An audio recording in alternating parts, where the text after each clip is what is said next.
Sebuah rekaman ramai dibicarakan warganet di media sosial Telegram pada Selasa 22 Oktober 2024. Dalam rekaman tersebut, menunjukkan momen menegangkan saat kendaraan tempur infanteri Bradley Ukraina menjadi bulan-bulanan serangan Rusia. Di wilayah yang tidak dicantumkan dalam narasi unggahan, Bradley Ukraina tiba untuk menjemput personel militer Ukraina untuk dipindahkan.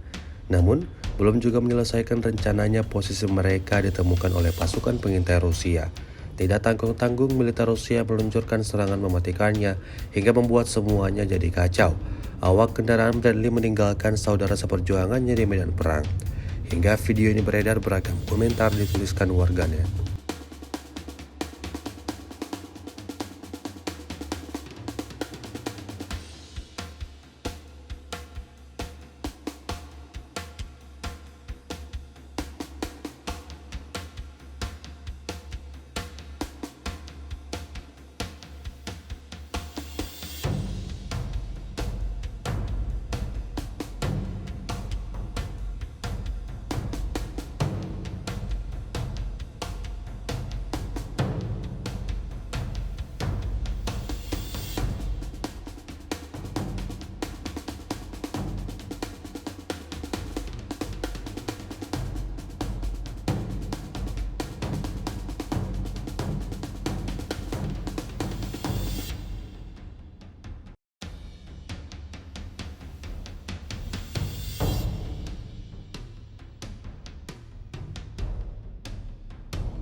Download Tribun X sekarang, menghadirkan lokal menjadi Indonesia.